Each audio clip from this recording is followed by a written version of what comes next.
Selamat pagi pemirsa, wajah peradilan negeri ini sungguh menyedihkan. Kasus rasuah, korupsi, lagi-lagi memberikan tamparan keras.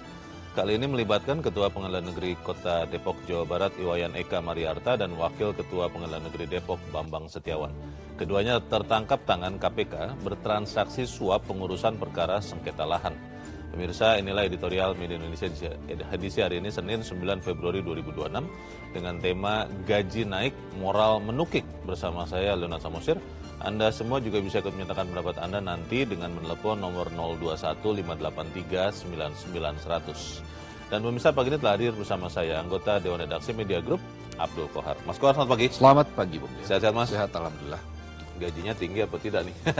Ini karena ternyata yang selama ini dikatakan gaji hakim itu kurang, sudah dinaikkan, Betul. Ketangkap tangan. Ini bagaimana nih? Maksudnya apakah memang akhirnya kita akan terus meneruskan sistem peradilan sekarang, termasuk hukuman bagi oknum hakim, atau memang kita mau lebih keras lagi supaya kemudian tidak ada lagi hakim yang mau korupsi nih? Yang pertama-tama harus kita tekankan adalah tidak ada sebab tunggal dalam sebuah praktik korupsi, termasuk korupsi di kehakiman ini. Jadi gaji, kekurangan uang itu ternyata bukan sebab utama, bukan hanya sebab satu-satunya, maksud saya. Nah, kalau itu menjadi sebab satu-satunya, ya tinggal dinaikkan gaji beres. Dan sudah naik. Dan faktanya kan sudah naik.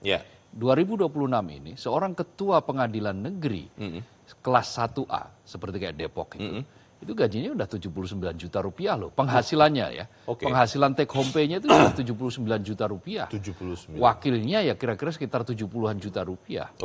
Maka itu angka yang sangat lebih dari cukup untuk seorang ketua hakim, kepala hakim di pengadilan negeri. Nah, tapi mengapa yang kita dapati kok masih kurang? Kok ternyata masih ada praktik suap? Buktinya ada operasi tangkap tangan terhadap ketua PN dan wakil ketua PN. Bersama-sama ya? Secara bersama-sama. Kompak sekali mereka. Makanya, kompak untuk hal yang buruk. Sementara Presiden Prabowo sudah berkali-kali menyatakan akan memberantas korupsi. Bahkan Presiden Prabowo berkali-kali terakhir di acara NU, Satu Abad NU, menyatakan hal serupa. Di MUI menyatakan hal yang sama. Jadi ketika tekanan itu ternyata digaungkan terus-menerus, faktanya di bawah itu praktek itu masih terus dilangsungkan juga. Artinya sepertinya itu belum berdampak. Masalahnya katanya begini, Mas Kohar. Ini kan waktu kemarin ada alasan gaji kurang, sehingga kemudian nyolong korupsi. Sekarang gajinya sudah naik, masih nyolong. Artinya mungkin adalah penghukumannya yang tidak membuat jera. Kan kita punya ancaman hukuman mati sebetulnya sebagai hukuman maksimal. Kenapa itu tidak diterapkan? Kita akan bahas dan pemirsa nilai editorial Media Indonesia untuk hari ini, Senin 9 Februari 2026, gaji naik, moral menukik.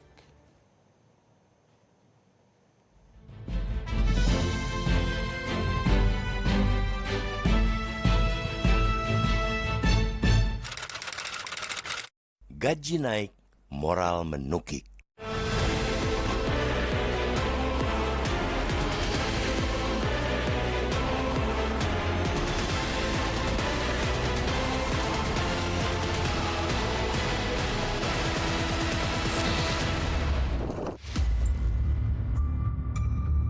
Wajah peradilan negeri ini sungguh menyedihkan. Kasus rasuah lagi-lagi memberikan tamparan keras. Kali ini melibatkan Ketua Pengadilan Negeri PN Kota Depok, Jawa Barat, Iwayan Eka Mariarta, dan Wakil Ketua PN Depok, Bambang Setiawan. Pada Kamis 5 Februari lalu, keduanya tertangkap tangan oleh KPK bertransaksi suap pengurusan perkara sengketa lahan. Peristiwa itu bukan sekadar pengulangan skandal suap terhadap hakim, melainkan penegasan bahwa korupsi masih mencengkram jantung kekuasaan kehakiman. Ironisnya, kasus suap PN Kota Depok muncul ketika negara baru saja menaikkan gaji hakim. Padahal penaikan gaji selama ini diklaim sebagai salah satu prasyarat memperkuat integritas. Logika yang dibangun sangat sederhana, yakni jika kesejahteraan hakim ditingkatkan, benteng pertahanan mereka terhadap godaan suap akan semakin kokoh. Namun, Operasi tangkap tangan OTT terhadap pentolan PN Depok seakan menertawakan logika tersebut. Kasus itu menjadi antitesis yang membuktikan kerakusan tidak memiliki batas kenyang. Penaikan gaji dan tunjangan hakim yang ditetapkan melalui peraturan pemerintah PP nomor 44 tahun 2024 dilanjutkan PP nomor 42/2025 nyatanya tidak berbanding lurus dengan kenaikan moralitas. Ketika mentalitas sudah berkarat oleh perilaku koruptif, gaji setinggi langit pun tidak mampu membeli kejujuran. Jangan keliru, penaikan gaji hakim sudah seharusnya dan itu patut diapresiasi. Hanya masih ada persoalan integritas yang tidak terpecahkan oleh nominal gaji. OTT pejabat PN Depok menegaskan problem utama peradilan adalah integritas dan tata kelola. Tanpa transparansi dan pengawasan yang efektif, penaikan gaji justru berisiko menjadi pembenaran semu bahwa negara telah membayar mahal kejujuran, padahal mekanisme kontrol tetap longgar. Korupsi di peradilan telah lama bersifat sistemik, ditopang oleh relasi kuasa, lemahnya pengawasan, dan budaya impunitas yang berulang. Risiko tertangkap nyatanya juga belum cukup menimbulkan efek jera. Ancaman sanksi etik dan pidana kerap berhenti pada individu tanpa diikuti pembenahan menyeluruh terhadap sistem yang memungkinkan praktek kotor itu terjadi. Mahkamah Agung mengklaim telah melakukan berbagai perbaikan, digitalisasi perkara melalui sistem informasi penelusuran perkara, SIP, e-court, dan e-litigation, sebagaimana diatur dalam Peraturan Mahkamah Agung Perma nomor 1 tahun 2019, sering disebut sebagai lompatan besar transparansi. Meski begitu, cengkeraman rasuah di pengadilan menunjukkan sistem digital yang ada saat ini hanya memindahkan tumpukan berkas fisik menjadi berkas elektronik. Sementara itu gagal memindahkan transparansi ke ruang publik yang sesungguhnya. Celah ruang gelap masih menganga lebar. Para mafia peradilan dengan cerdik mengakali sistem. Data diinput secara formal di aplikasi SIP agar terlihat hijau alias patuh. Akan tetapi negosiasi kotor tetap berjalan di luar sistem digital. Kedepan, digitalisasi harus dikembangkan lebih radikal dan menyeluruh. Setiap tahapan perkara, mulai dari penunjukan majelis, perubahan jadwal, pemuatan salinan putusan hingga akses terhadap draft putusan perlu tercatat secara real time, dapat diaudit dan diawasi publik. Integrasi data antara Mahkamah Agung, Komisi Yudisial dan aparat penegak hukum harus menjadi keniscayaan. Hentikan retorika reformasi yang kosong. Bersihkan pengadilan dari para wakil Tuhan yang menjelma menjadi tikus-tikus berpalu atau biarkan kepercayaan publik terhadap hukum mati selamanya.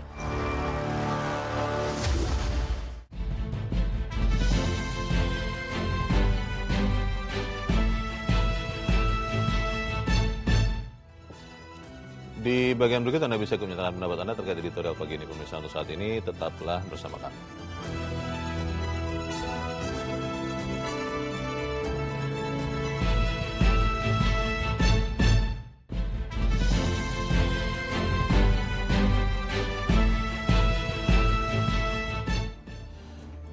Terima kasih Anda masih bersama kami dan kita akan mendengarkan dulu ya Mas Kohar pendapat dari pemirsa Metro TV. Kali ini ada dari Curup Bengkulu, Pak Edward. Pak Edward, selamat pagi. Selamat pagi Bung Leonard, selamat pagi Bung Kohar. Selamat pagi Pak Edward. Bagaimana Pak? Ya, silakan Pak. Lihat topik dan kejadian hari ini, sebenarnya ini sudah menjadi rahasia umum.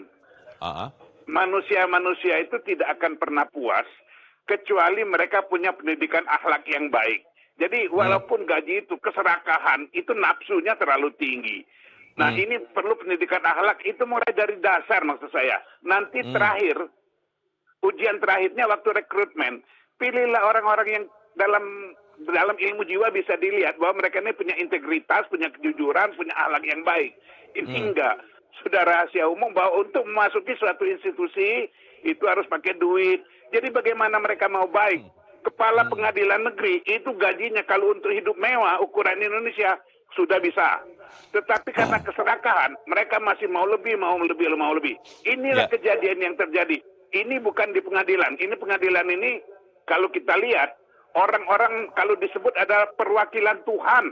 Mereka Iya. memutuskan nasib orang. Hakim ya, Tapi iya. mereka sendiri, hakim itu kan memutuskan nasib orang itu, perwakilan Iya, Tuhan. Tetapi kenapa masih ada yang begini? Nah ini mungkin mulai rekrutmen pendidikan dasar itu harus baik sampai rekrutmen. Ini harus betul dicari orang. Jangan lagi ada masuk, ini harus pakai duit, ini harus pakai duit. Inilah Iya. kelemahannya yang terjadi selama ini. Mudah-mudahan semua yang dikerjakan usaha pemerintah untuk perbaikan kita akui berjalan Baik. terus. Tetapi masih Baik. kurang. Perlu ditingkatkan lagi. Terima kasih Metro TV. Terima kasih Pak Edward di Curup, Bengkulu. Selamat pagi Pak. Pendidikan akhlak, lalu rekrutmen harus melihat integritas. Bagaimana Mas Kor? Saya jadi ingat apa yang disampaikan oleh almarhum Artijo Alkostar ya, mantan Hakim Agung, Hakim Agung. yang mengatakan begini, moral itu, integritas itu tidak bisa ditukar dengan sistem apapun. Ketika moral itu rapuh, bahkan runtuh, Iya. maka di situ hukum akan bisa diperjualbelikan. Jadi statement pernyataan peringatan dari Artijo Alkostar itu sangat relate dengan apa yang tadi disampaikan oleh Pak Edward. Iya. Bahwa memang betul, bahwa yang utama, yang pertama itu penyebab mengapa kemudian hakim, kepala PN, ketua PN, wakil ketua masih korupsi. Iya. Itu karena pertama integritas. Integritasnya rapuh, moralnya rapuh. Maka cara memperbaikinya ya dengan cara pembentukan karakter. Oke. Mulai dari dini, mulai dari awal, mulai dari rekrutmen. Yeah. Betul kata Pak Edward. Yeah. Lalu yang kedua itu kenapa? Karena ada normalisasi, masyarakat permisif. Normalisasi. Menerima dan membiasakan. Ya, betul, ada ini hadiah, ini uang terima kasih dan seterusnya dan seterusnya. Dan itu menjadi pemicu bahwa ini bukan rasuah, ini bukan korupsi. Padahal ya sebetulnya kalau uang terima kasih kalau ketika dikumpulkan jumlahnya sangat besar sampai miliaran, Korupsi juga ya itu pasti ada udang di balik batu kan. Iya, iya. Lalu yang ketiga pengawasan. Pengawasannya terlalu longgar. Ketika pengawasan itu sangat-sangat longgar, maka ya yang kita saksikan hari ini adalah seperti itu. Iya. Jadi orang bisa bermain di ruang yang gelap. Iya. Lalu yang keempat adalah adanya putusan-putusan yang tidak terbuka, yang tidak transparan, yang tidak diumumkan pada publik, yang itu di dalamnya ada intervensi. Apakah itu intervensi politik atau itu intervensi oligarkis misalnya, beberapa kelompok yang punya kekuatan uang. Nah, dari berbagai macam kelemahan ini kemudian berkelindan menjadi satu, termasuk di dalamnya adalah penegakan hukum yang lemah, kesejahteraan yang timpang. Ya, ini kan baru satu sisi yang diperbaiki nih. Ketika kesejahteraan timpang ini diperbaiki, ini baru menyelesaikan satu soal. Betul. Tetapi kan masih ada 4 soal yang tadi itu. Iya. Integritas bagaimana, karakternya bagaimana, Iya. pengawasannya seperti apa. Iya. Nah dengan secara holistis lah, secara holistik ini harus diselesaikan secara menyeluruh, sehingga satu persatu harus dibuat sistem yang membuat para hakim, para wakil Tuhan ini, dia betul-betul tertutup celahnya untuk melakukan korupsi. Itu kan sesuatu yang baik, tapi pasti butuh waktu lama, Mas Kohar, untuk memastikan itu. Saya teringat almarhum Kwik Kian-gi ya pernah mengatakan bahwa potong satu generasi. Atau kalau kita ingat mungkin agak di luar topik, tapi saya ingat zaman Orde Baru, terlepas dari masalah HAM, penembak misterius waktu itu Petrus bisa menurunkan signifikan kriminal-kriminal terutama yang di jalanan. Ya sayangnya kan Pak Petrus itu kan yang disasar kelompok kecil kan. Betul. Nah pertanyaannya adalah apakah kita tidak bisa memaksimalkan saja ancaman hukuman bagi koruptor? Kan tersedia juga ancaman hukuman mati yang kemudian dijatuhkan. Bagaimana Mas? Itu hanya salah satu. Jadi salah satunya adalah bagaimana kita menghukum secara keras. Kan kita saksikan beberapa hakim itu sudah dihukum, bahkan ada yang dihukum seumur hidup. Hanya seumur hidup loh? Tapi hukuman mati belum pernah Mas Kuat? Belum pernah itu? Tapi hanya satu kasus, dua kasus. Ya. Kalau semua dihukum seumur hidup, yang hakim yang berani korupsi dihukum seumur hidup semua. Ini dinormalisasi juga oleh seluruh hakim? Dinormalisasi oleh hakim soal hukuman seumur hidup itu. Maka mungkin akan beda para lagi hakim akan berpikir hasilnya berbeda ya? Iya betul. Lalu perampasan aset, lalu melihat asetnya bagaimana. Kok tiba-tiba dia pembuktian terbalik kaya. nih. Iya, pembuktian terbaliknya harus betul-betul berjalan. Nah, ini yang saya sebut tadi sebagai menyelesaikan secara menyeluruh. Kalau tidak, ya kita seperti yang dikatakan tadi itu oleh almarhum Altri Joko Star itu. Siapa yang bertanggung jawab moral rapuh untuk memastikan perbaikan ini, Mas? Karena kalau kemudian sampai ini terjadi lagi seperti di bagian akhir editorial, nanti akhirnya hukum itu hanya pasal-pasal bisu. Kita jeda dahulu, pemirsa tetap bersama kami. Editorial Media Indonesia segera kembali.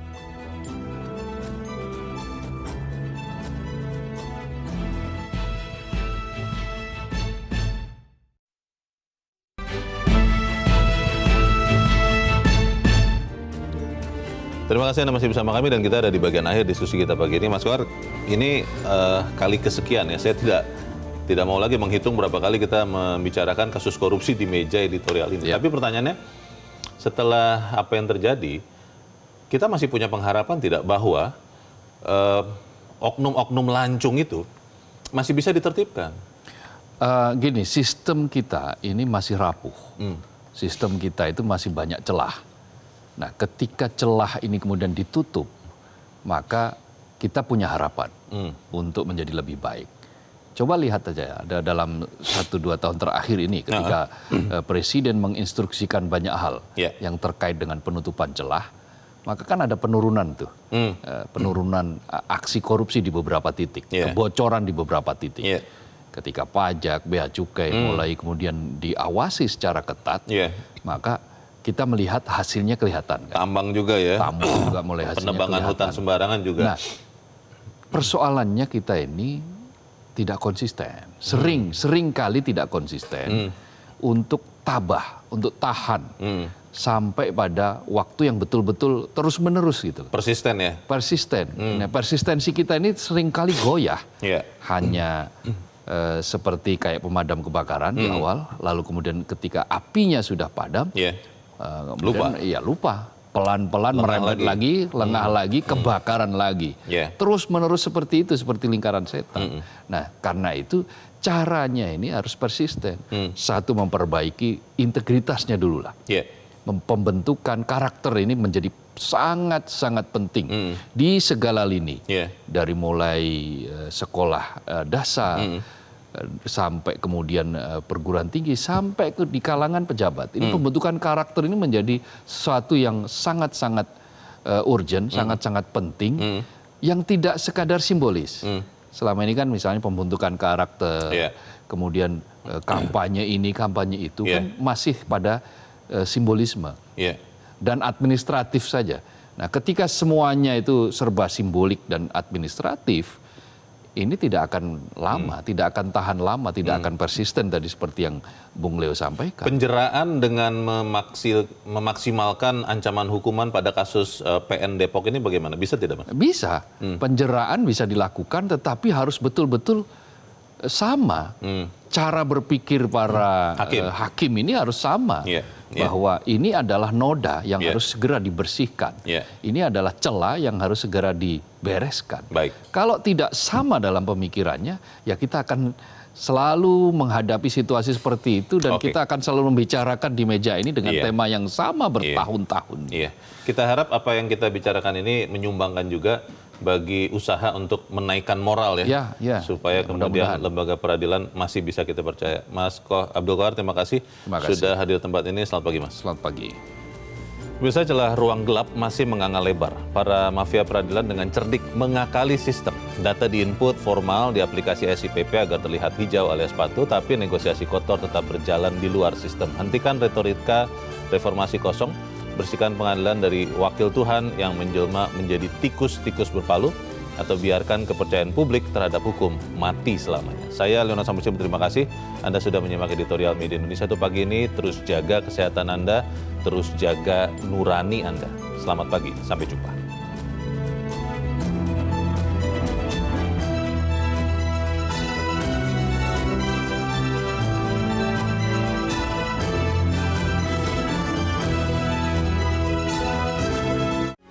Metro TV.